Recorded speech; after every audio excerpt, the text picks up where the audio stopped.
Hey everybody, welcome to PC Perspective. I'm Ryan Shrout. We're here today with another live event. It is a Sunday. Thanks for joining us on the weekend if you're watching this live. We are joined by our friends at Gigabyte today, though. Colin, good to see you. Nice to see you again, Ryan. He is the technical marketing manager. Yes. For Motherboards? Just Motherboards. Okay. And I'm based out of Taipei, so I'm at our headquarters in Taiwan. So you live in Taipei. Yes. You flew all the way out to Kentucky. Yes. To see us. All the way to Kentucky. I bet it's a culture shift. A little bit. Yeah. Okay, so we got a couple of products we're going to talk about today, and I think people are really going to like what they see here. Not the first time this motherboard's been on display, but one of the few times it's been on display. This is a board that's coming out later in the month, I think, towards the end of September. Correct. It'll be in stores at the end of this month in the U.S. Okay. And that is the Z77X-UP7. Different than the UD series, this is the UP series. What kind of differentiates the P series from the D series? Anything specific? Yep, so the UP, the P actually stands for power. So we've done a couple of different things in terms of our power design. We're calling it our Ultra Durable 5. This is our new CPU power zone delivery. So basically what we've done on this board, which is kind of unique in terms of just the power design, is we've got 32 separate CPU power phases. Now, we also have 3 additional for the Intel graphics as well as 2 for the VTT, and there's also another 2 for the memory. So total digital power phases for this motherboard is 39. How's that differ from kind of your average $120 motherboard? This is right now the highest number of power phases that any motherboard has. Okay. So this is definitely our flagship motherboard. This one, we're definitely promoting this towards power users, enthusiasts, overclockers. And a little bit more about the sort of the UP7, the Ultra Durable 5 design. What we've done on board is we've actually added these components called power stages from IR. They're called the IR 3550 power stages. Basically what these guys are doing, they're the highest rated power stages in the market. So an earlier version you could consider like a driver MOSFET. Before that would be MOSFETs. And these are the newest version, which are power stages. They're the highest rated, like I said, they're up to 60 amps of power. Each one can handle that much current. And they're also much more power efficient. So we're using those. We're also using high capacity, high current chokes. And also we have our signature 2-ounce copper PCB design as well. Okay. So when you go into the UD5 stuff, so this ultra durable technology is something you guys have had, Gigabyte's had for a while, and it's kind of this kind of brand that encompasses the various design technologies on the boards themselves, right? Correct. We've had ultra durable since 2006. Yeah. We started off with ultra durable. We went to ultra durable 2, 3, 4, 4 classic, and now ultra durable 5. So. And each of those sort of new iterations, we've added new higher quality components. Right. Basically, our whole design philosophy is, one of the most important parts of the motherboard is the CPU power design. So what we want to do is use really high quality components because we believe that provides the best performance and longer lifespan for people's motherboards. It's interesting because it is one of the most important parts of a motherboard design, but it's also like the most difficult to explain and to kind of put us we can't benchmark that in a very easy fashion. We don't do a lot of Ln2 overclocking here either, so it kind of limits kind of how you can demonstrate those purposes other than having somebody come over and kind of explain things to us. So yeah.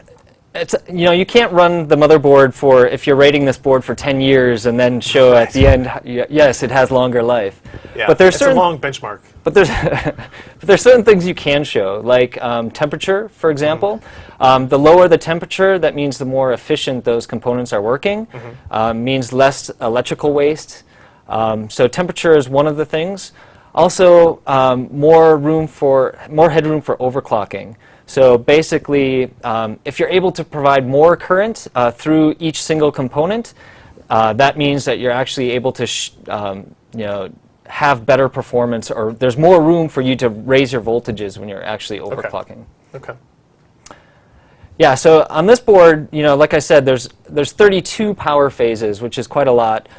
Is that kind of, it's indicated by the chokes and this kind of stuff around here, right? It kind of gives you an idea of what we're looking at. Yeah, we show the shot of the board. It's a little bit harder to see. The heatsink covers a lot of it as well. And you can also see on the back side, we have this backplate cover. Ah, okay, yep. And there's actually the power stages behind here as well. Okay. And all the power stages that I'm talking about are underneath these heat sinks. Gotcha. So let me go a little bit into what's the difference between a power stage versus a regular MOSFET. We're using the power stages from International Rectifier, IR. These are, like I said, the highest rated. They're also the most expensive power stages in the market. I want to quickly talk about, some of their main features that they have is they have a special packaging design.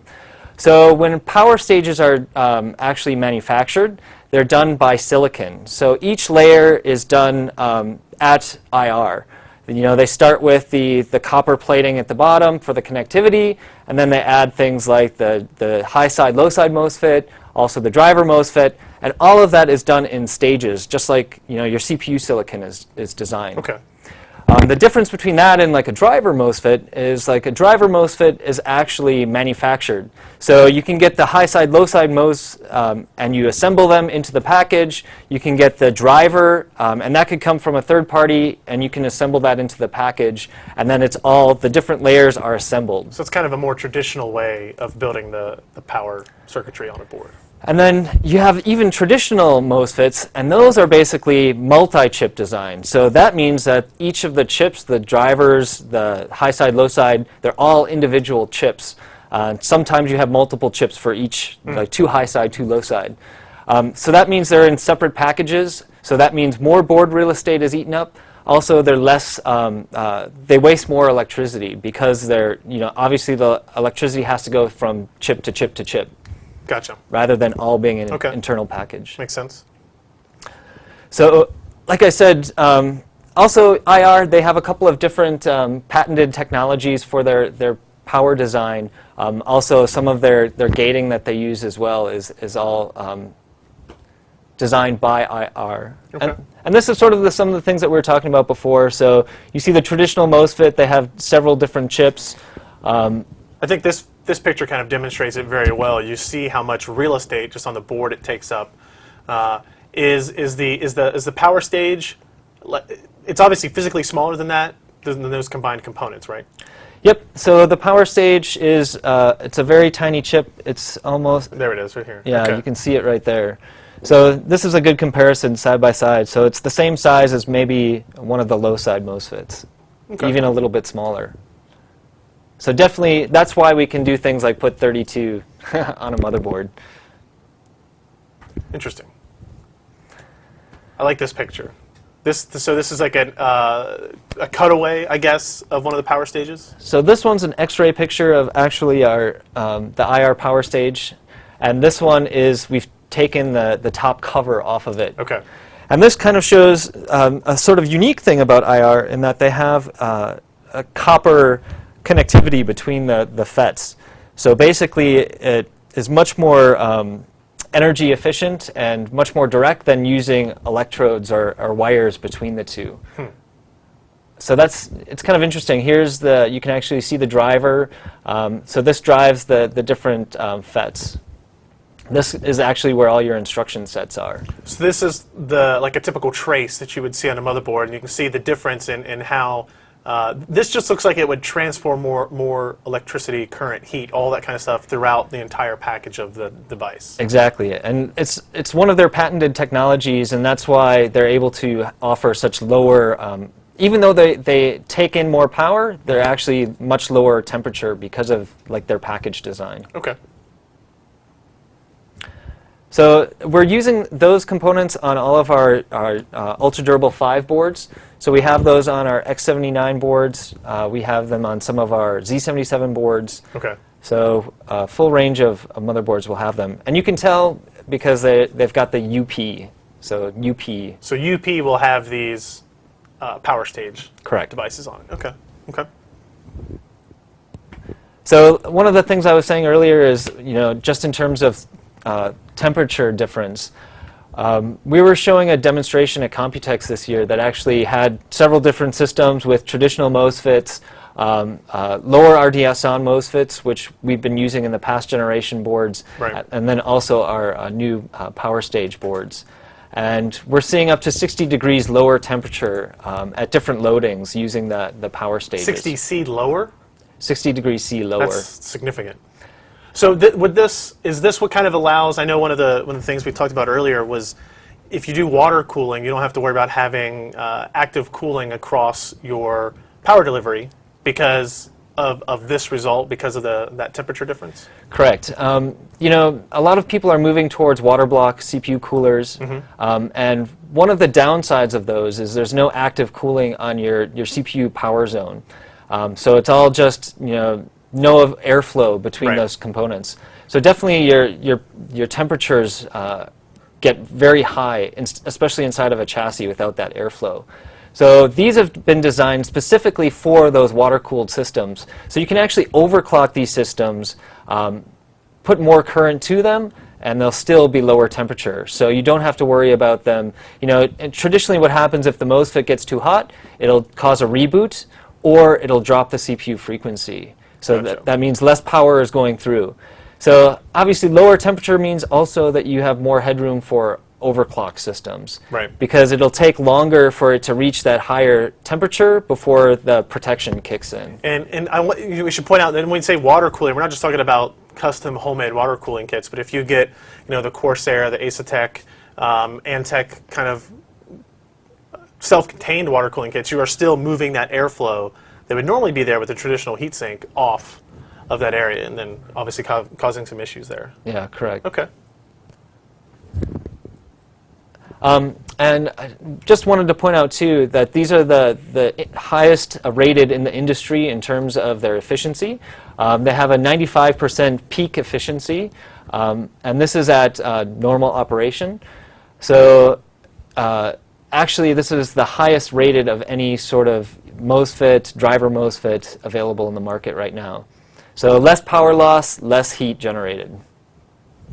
Both good things. So I want to take this time. We have a prize we're going to give away later in the stream. So you definitely want to stay and hang around and pay attention to what's going on with that. There will be an email address with a specific subject you have to send out and that kind of stuff that we have done before. We're actually going to give away a Z77X motherboard, the UD3H from Gigabyte, so stay tuned for that. If you have questions that you want to ask about this board, we're going to talk about the Mini-Itx option as well. Go to PCPer.com. You'll see the news post about today's Q&A, and you can leave a comment in there directly, and it helps me kind of filter things through. And you don't have to register, you don't have to do anything like that to leave a comment, so just keep that in mind. So one thing I wanted to show quickly too, I wanted to show some of the the benefits that we have for actually using these components. The first one I want to show here is last week we had a couple of overclockers come into our office. There's a guy called Neo from South Africa, as well as Massman from Belgium. They came into our office. They just moved to Taipei, and we set them up with some Ln2, our new UP7 motherboards, and 4 7970 VGA cards. So they actually took 3 records last week with this UP7 motherboard. You should have brought some of that stuff with us here. We could have had all kinds of fun. I don't know if we would have been. I don't think we would have had the same results as them, but we could have had fun. I definitely wouldn't. But we took the 4-way record for 3D Mark 05, 63.6K. We also took the 3D Mark III record 4-way with 251.8 thousand, and the DirectX 11 Heaven 4-way benchmark with 7970. So that's 3 benchmarks this board has already taken down. And one of the other things I wanted to show quickly, this board right now is currently also the record holder for the highest CPU frequency. Okay. We actually got this one up to 7.112. And I've got a quick little video that our resident overclocker High Cookie took just the other day. So basically, you're able to see he's making some settings adjustments. He's changing some B clock settings and some voltages. And he's going to be pouring some Ln2 soon. And we'll actually see him reach that new record. So he's going to apply here, and now he's going to try to drop the CPU temperature down. Right. So he's going to be adding some Ln2, and you'll kind of see the... Pause and scrub over to where they... So let's do that now.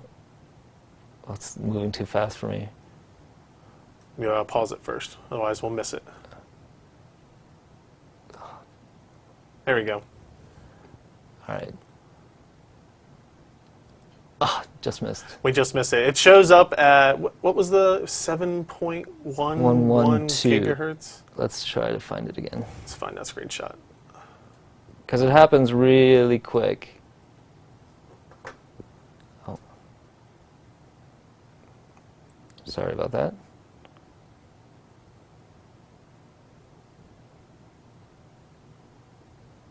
There. Oh, why does it do that? I don't know. Oh, there it is. There, 7112.58 gigahertz. So it's a 63x multiplier. Yeah, see, I never go that high with my multipliers when we do our overclocking testing. Yeah, so definitely this is definitely a suicide Ln2 run.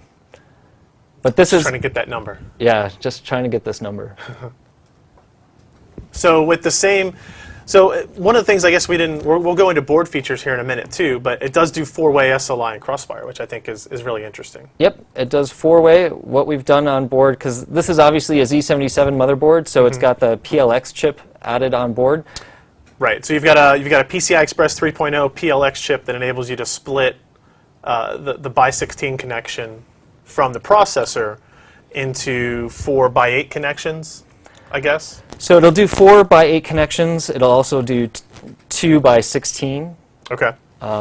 And one of the unique things about this board that we've done is we can show here we've got a black slot. Yeah. One of them is black. Basically, what this guy does is it bypasses the PLX, which is under here, and it goes directly to the CPU. So it's directly connected to the CPU. Now that means if you're running single card benchmarks, you're actually going to have better performance because there is a latency by having to go through this PLX chip. Right.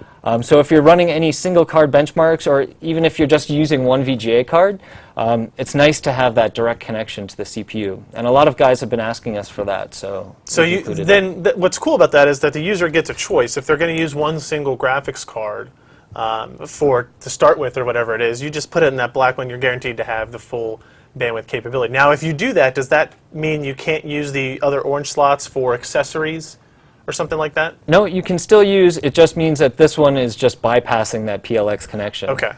Okay. And then we've also added a lot of other overclocking features on this motherboard. Some of the features are the same that we had for our X58 OC board, our first overclocking board. So we still have the overclocking buttons, the OC touch, so beat clock and ratio up and down. We also have the voltage read points. Oh, okay. Over here in the corner. Yep. Clear CMOS. We also have this little guy here. I don't know if you can see it or not. It's a little dip switch. Yeah. And that's basically our Ln2 mode. What that allows overclockers to do is, they can get up their settings, to have the highest benchmark that they can, or the highest frequency. And you can flip this, and it'll drop the frequency of your CPU. And you can add your Ln2 to your CPU and get it stable, and then flip it, and it'll automatically jump up to that previous setting. So that way, you don't have to worry about the instability issue of, your CPU is cooling. Right. So this is actually quite useful on getting, CPU benchmarks. Okay. And then we've done some other things. We still have the power over PCI Express, or the PEG. So this and that's actually a SATA power connector there. We used to see those as a Molex, 4-pin Molex, but those have kind of power supplies even ship with some of those not installed by default. So it's much easier to connect yeah. this way. And also, if you're doing 4-way, we do recommend that you use that, because obviously your power draw, especially with the higher end cards, is going to be quite intense. So you want to be able to draw the power from the different rails of your power supply. Right. And then down at this corner, we have the reset button. Right. We also have the debug LED card. And then... What are these two switches here? The MB and SB? Yeah, so those are actually our dual BIOS switches. Okay. So we've had, for more than 10 years now, we've had a function called dual BIOS, which has two BIOS chips on board. So if one of those BIOS chips fails, it'll automatically recover through the other BIOS. But what this does is you can actually switch between your BIOSes. So let's say an overclocker is setting some high, unstable or close to unstable settings. They can set that on the one BIOS, and then their other BIOS they can set as their normal, 24/7 operation. Okay. Also, there's another button there that actually turns off our dual BIOS feature. So that means if somebody has a highly unstable overclock, what normally will happen is it'll go into that recovery mode where it'll say, oh, your BIOS settings were unsafe, so it'll go automatically towards your recovery BIOS. Right. But this disables that process. So you can actually just reboot using that same BIOS without it having to go to the recovery BIOS. Okay. Again, for the high-end overclocker that really knows what they're doing, they don't need those safety features. They know how to go in and modify the stuff they need to do. Correct. Yeah, okay. And of course, we have all of the back panel stuff as well. Yeah, here, let me rotate this. Because this is a Z77 platform, so we do have a lot of USB 3. We've got a lot of display port out, and we also have what I want to show here. We've got dual LAN as well. One is a Theros, and the other one is a Intel LAN. So basically, giving users a choice of what they want to use. Intel has very high quality LAN parts, and people really recognize the quality of those. So a lot of people have asked for those. But Atheros also has a lot of good sort of bandwidth allocation program as well. So you can kind of get the best of both worlds with that. Nice. Yeah, and like we said before, this is a 10-layer motherboard. Actually, we're seeing a lot of good signaling for this board because it's 10 layers. So the memory performance, also just your PCI Express connectivity, like the signaling is much nicer. So you're going to be able to get some higher overclocks with your memory for sure. Okay. What about, is this an mSATA port down here? Yep, and all of our regular size motherboards, our full-size ATX boards, we include mSATA.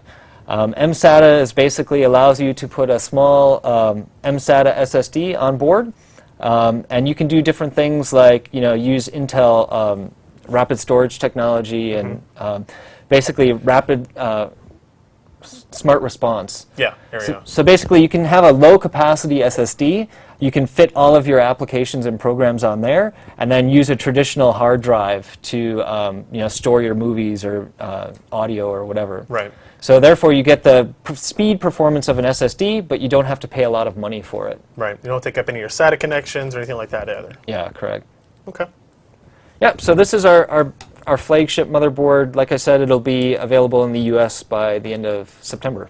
I know people are going to ask, what is a board with these kinds of, you said the power stage is the most expensive option as well. So what is the board going to cost? I don't think the U.S. team has finalized their pricing for the U.S. Okay. So I think within the next week or so we'll get that pricing information. But I think people might be surprised at how affordable it is. That's good news. At least tentatively good news. I don't want to make promises. People get really upset when, because there's discussions that go on. Different sales teams in different regions charge different pricing. Sure. So. Okay. All right. Fair enough. We let us know as soon as you know, so we can append that to this post with a video and everything on it too. So Will do. They will want to know. Oh, one other thing I forgot to mention is this also comes with Wi-Fi and Bluetooth 4.0. So basically, this ships in the box with the antennas. This is actually, like I said, Bluetooth 4.0 and Wi-Fi, so 300 megabit per second. And is that Intel? This one is not Intel. Okay. All right. The one on the next board we're looking at is. Okay. The one on the next board is. So this is this also the Wi-Fi based boards? This doesn't have the Wi-Fi branding, but it will actually ship with this. Just in the model number of itself. Yeah. Okay. I thought we put it on the, I think it might be on the back here. Yeah, so you can see it right there. All right. Another little added bonus when we see the pricing come out. So. And if you want, you can go to the Gigabyte website.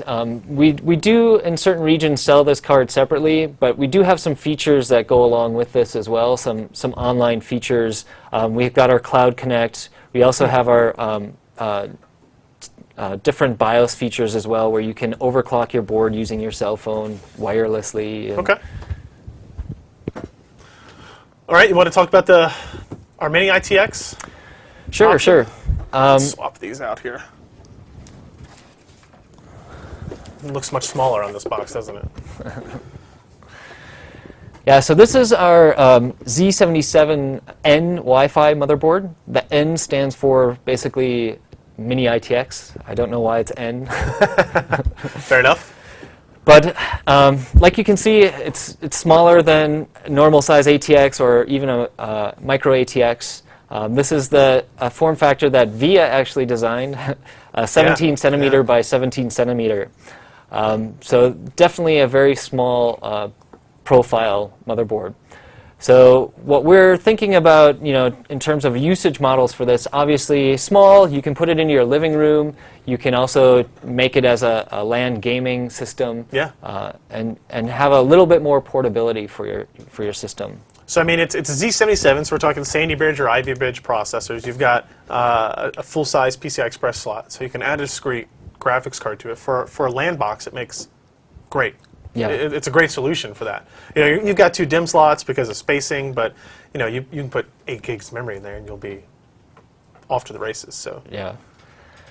So I guess maybe I'll just go through some of the more unique features. Obviously, this motherboard, what we're doing is a little different. Is we have an onboard Intel wireless. Mm-hmm. We're using Intel because they actually have a technology called WiDi, which supports wireless display. So you can actually, set up your system in one room. You can have your wireless display in another room, and you can actually broadcast different video through the different desktops. So that's one of the sort of advantages of WiDi.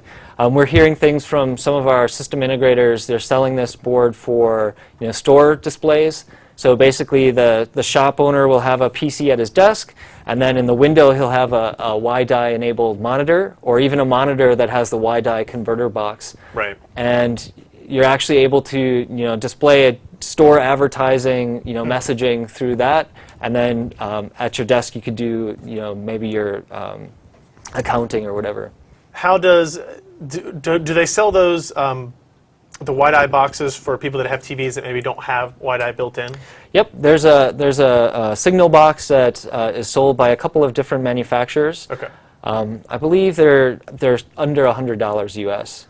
So you can pretty much enable any monitor to support WiDi through that connector. Okay. And of course, eventually there'll be more monitors that will actually support WiDi. Just integrated. Yeah.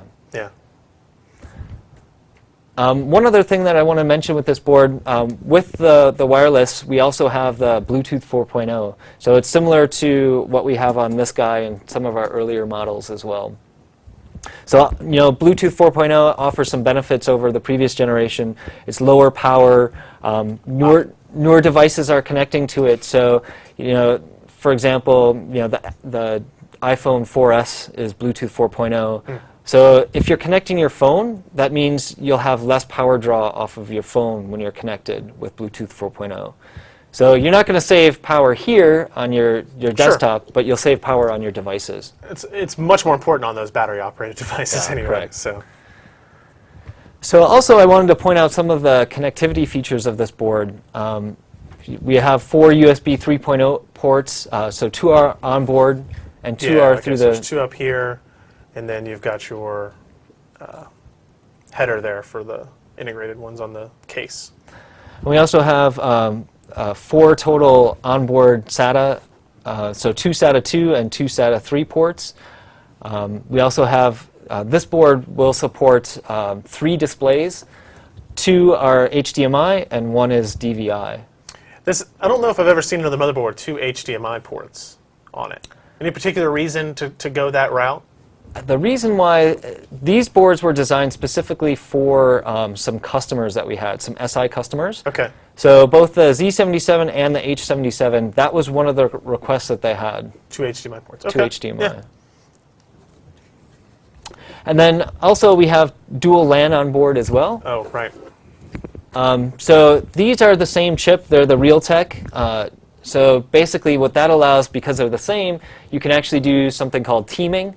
So you can combine the LAN for both, but you can also use it separately as well. So you can actually connect your cable connection through the single LAN, and then you can use the other LAN to create a hub for your other devices. So it'll actually take the signal out. You know, this is good for things like NAS servers, so you want the connection to come in, and then you also want to split that connection out. Also, it's good for LAN gaming. So you bring your system to a LAN party, and you have the dual LAN. You can have the teaming function, so you can actually have better performance.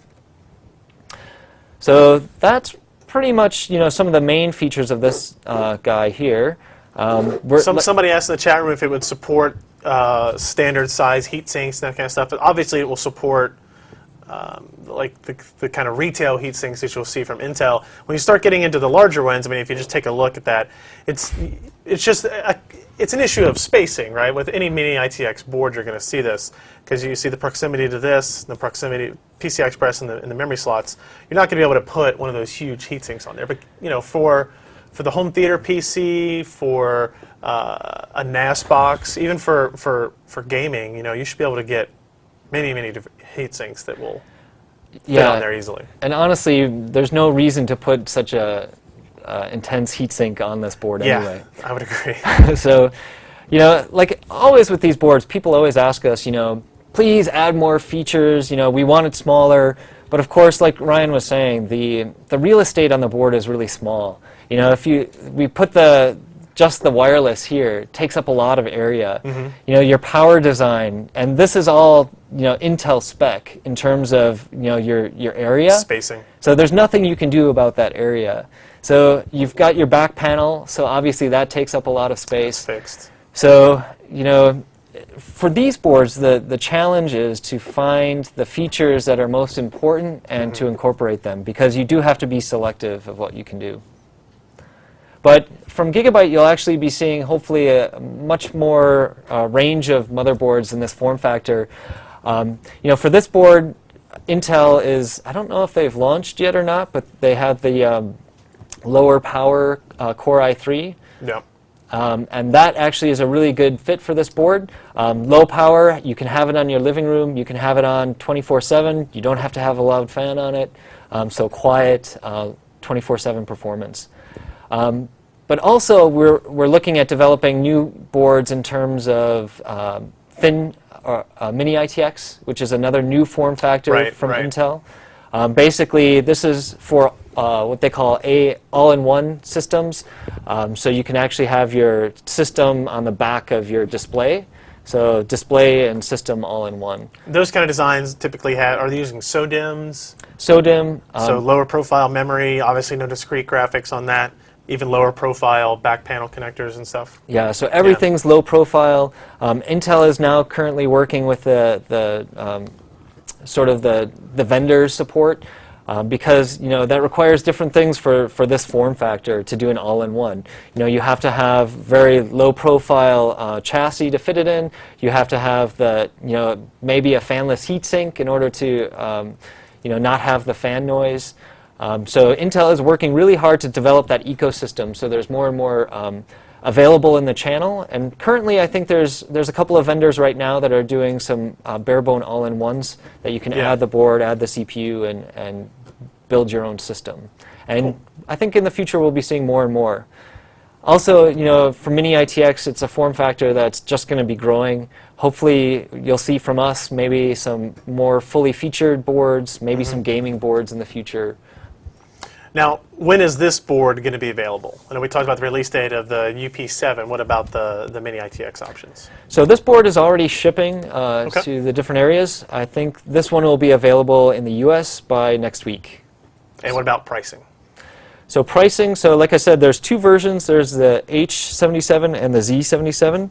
The Z77 is going to retail for, or the MSRP is $139 US, and the H is going to be $119 MSRP. And what would you say is the primary difference between those two? If I was building a system, I know I want it to be Mini-Itx. Do I need to go Z77 or? So honestly, the reason why we design these boards, they're actually the same exact features, the same layout. We had different requests from our customers. Some wanted the Z because you can do some overclocking. Obviously, you're not going to do some intensive overclocking on this Z platform because you don't have the power support, because you've got limited space, like I said before, so you have less power phases. But you can still do some overclocking, whereas the H version you can't. Okay. So anything else we want to touch on this or the UP7 before we maybe dive into some of the questions that we've got submitted to us over the last couple of days? I think that's pretty much some of the new features and products that we're going to be showing at IDF next week. Yeah, we're both flying out tomorrow morning for that. Yay! Yeah, so we'll be showcasing these there. We'll actually have some live demos of this board setup as well as the UP7. So this is really going to be our main talking points until, well, actually AMD. AMD is going to be doing some launching soon too. So. Okay. Well, we'll go ahead and get to some questions. But we're still going to give away this motherboard. Actually, I'm going to go ahead and give you guys instructions on how to do this. So you can win a Z77X-UP7 motherboard from our friends at Gigabyte. All you have to do, if you've been here before, you'll know the secret. You send an email to contest@pcper.com. Ken has put it at the bottom of our screen here, contest@pcper.com. And at the end of our Q&A session, we will pick our winner. Just put in the subject title, Gigabyte rocks, or some thought you have about Gigabyte or the products that we've seen today. That way I know that we're seeing it from the right people. Contest@pcper.com. Just send an email there, and we will pick a random participant to ship off a new motherboard to. So let's look over a couple of these questions. One of the first ones comes in from Papa Dragon. It's like, what overclock speed or auto overclock speed settings will the UP7 have for Ivy Bridge chips? And does it work on Sandy Bridge chips as well? So in the past, we've had actual onboard overclocking 4 gigahertz button. Right. This time, we did not put that on this motherboard because what we have in our UEFI BIOS that we have, our 3D BIOS, we actually have some settings that are preset overclock settings. Okay. So you can use those through either in our BIOS or through our EasyTune 6. That's a Windows-based application that actually has 3 settings, extreme setting, medium setting, and low setting for overclock.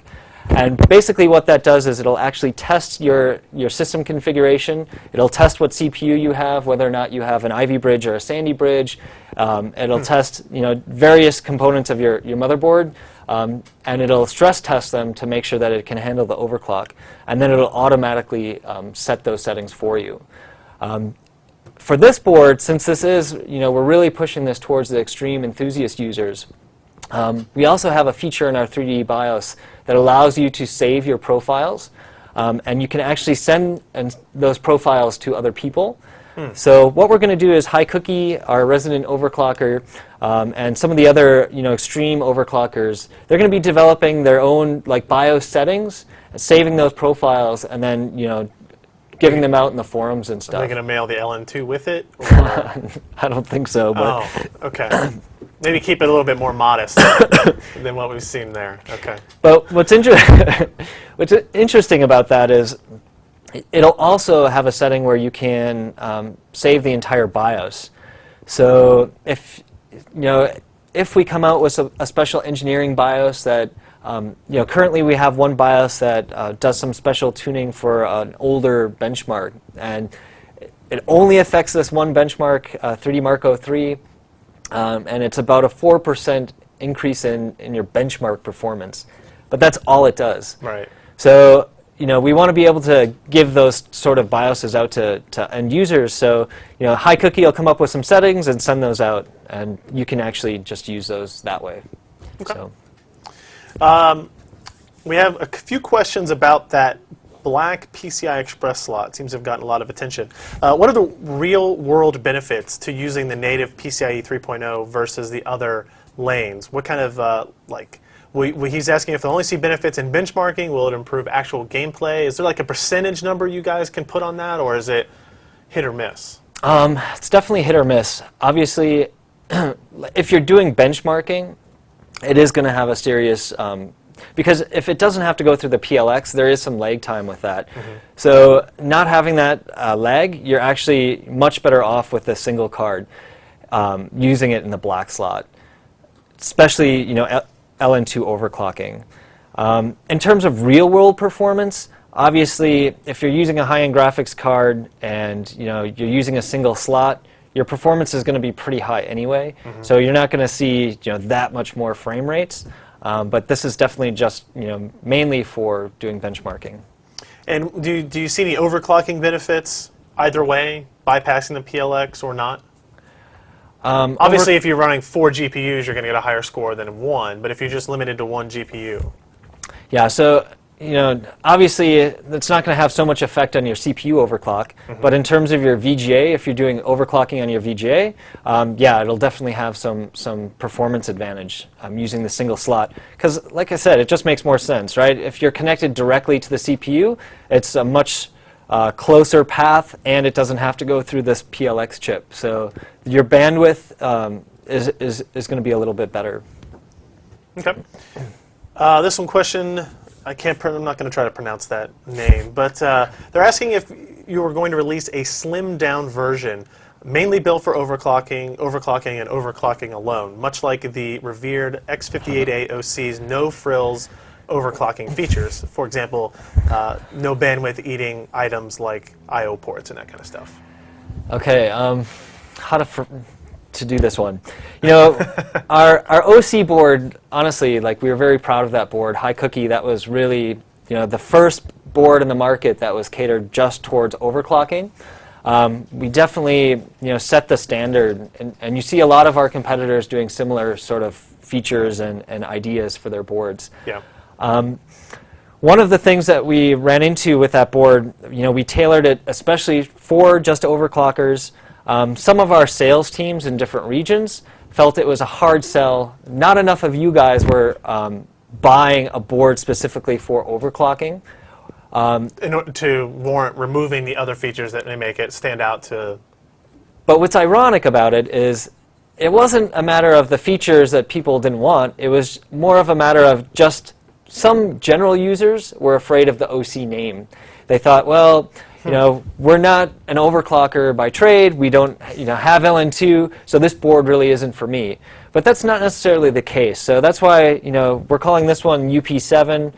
We're not calling it OC, but we do have the OC badge. Gotcha. And what we're doing, we've done this several times before. Like for X79, we've come out with the UD3 motherboard.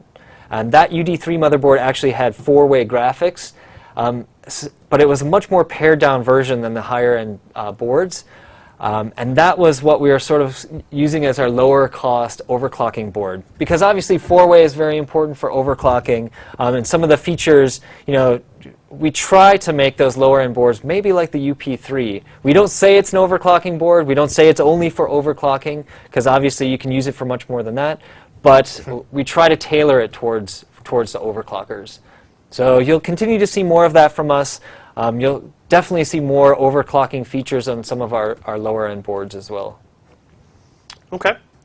Is there anything that needs to change for Windows 8? The specific question from Douglas says, do any features this motherboard bring out the best in Windows 8? I think a better question may be, is there anything that changes in order to better support Windows 8 in its release later this fall? Okay, so basically from Microsoft, there are no hardware changes from Windows 7 to Windows 8. Okay. So any system that's running Windows 7 right now will run Windows 8 just fine.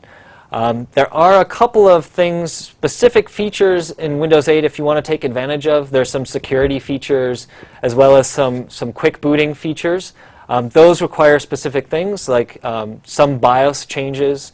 And that's a quick thing. All of us manufacturers are going to make that, so all of these boards, all of your old boards will probably support those features for Windows 8. But there's nothing hardware-wise that requires any changes for Windows 8. Okay. What about Thunderbolt? I know somebody said no mention, obviously the board does not have Thunderbolt. Is there a reason for that? Is it cost? Is it board complexity? It's both of those and more. Actually, the cost of Thunderbolt right now is still, it's a premium technology. So not only does it cost us a lot to buy the chip and put it on board, and also a lot of intensive resources to do the layouts for it, because it's such a heavy bandwidth intensive technology, your signaling is definitely an issue. So you have to have a more layered motherboard. You have to be careful of what other I/O that you have. Some USB 3 I/Os, if you have it too close to the Thunderbolt, will affect the Thunderbolt performance. And on our other Thunderbolt-enabled motherboards with the TH, they actually have a dual port solution, so that's even more tricky to do. So more cost, more difficult. But the reason why we didn't put it on this board is also the fact that, like you said, adding more cost to this, we wanted to keep the price point lower so more people can afford it. And Thunderbolt right now is still a very niche sort of technology. There's not a whole lot of devices out there available on the market, and still the pricing is a little bit expensive, especially for the cabling, because it has to have the Thunderbolt chip enabled as well. So we're looking at that technology right now as being more of a workstation technology. Maybe people who are doing video editing and processing. Right. That's a technology for them. Eventually, of course, the price point will come down, and you'll see that technology on more motherboards. Okay. But we already do have it on several of our boards. If you're interested in Thunderbolt, I definitely recommend maybe the UP5TH or the U. That's the dual port.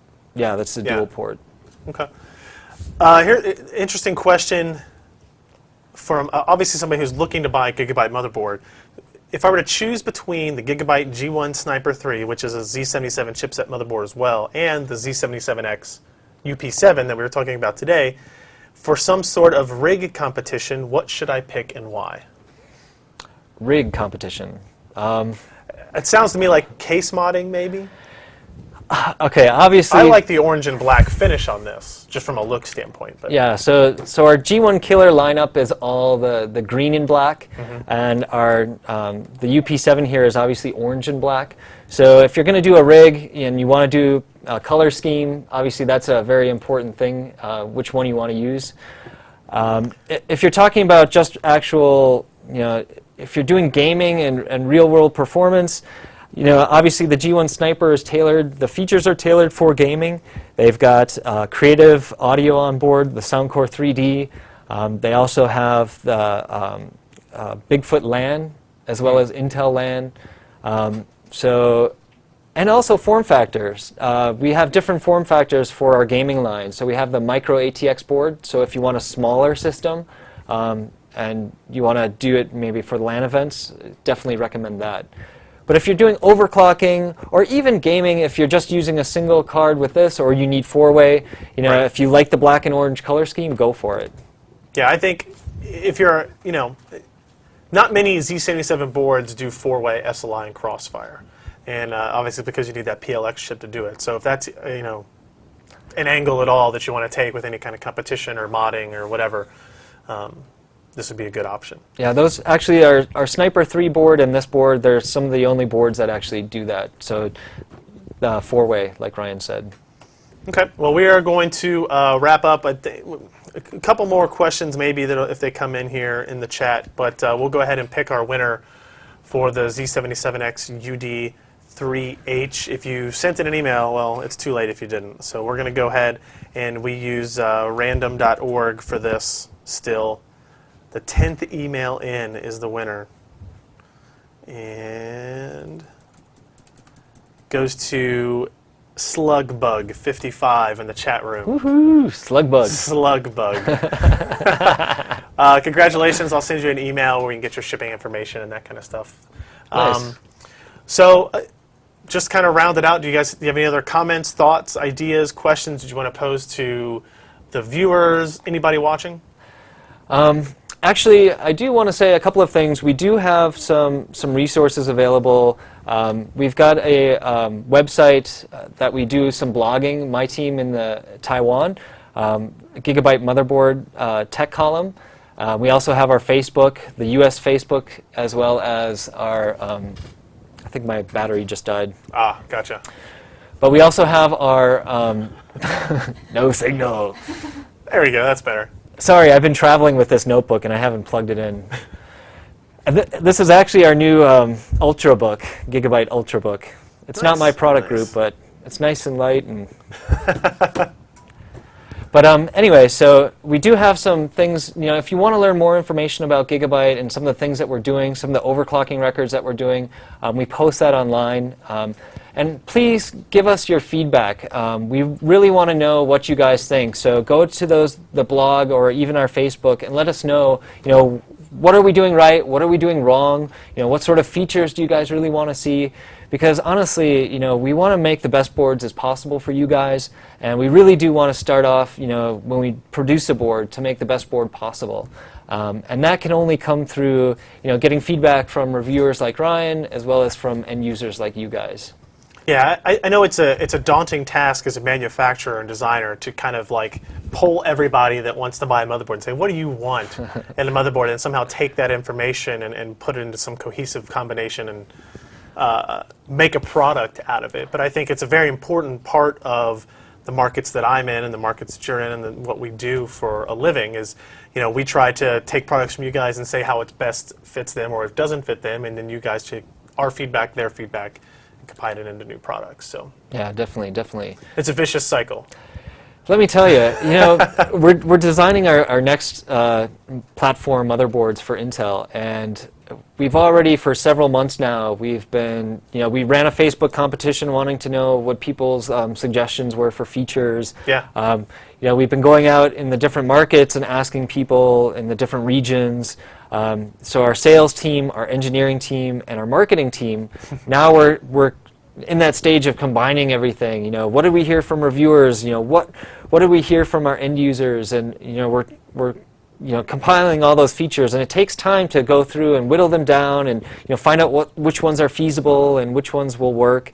But that whole design process takes a long time. Yeah. So it's really important for us to get feedback and to be able to early on get that information to make design changes.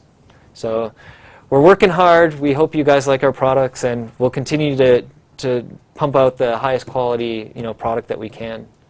Cool. Well, I appreciate you stopping by here. I know it's not travel's never fun, but it's great to see Gigabyte take an interest in the readers and the viewers and really kind of get this kind of feedback and be able to present your ideas to them, why you think your products are the best out there, and then allow them to kind of make this decision. So thanks for stopping by. Thanks for giving us the opportunity. No problem. So that's going to wrap up the show for today. Again, if this is your first time you've been to one of our live events, check out PCPer.com. On the right-hand side, we've got our upcoming schedule of events. We do a weekly podcast, which is really kind of fun and entertaining if you want to watch the live version of that. But we do other events and promotions and products all the time. So keep checking back at PCPer.com or PCPer.com/live for that. So with that, we will see you next time. Thanks for watching.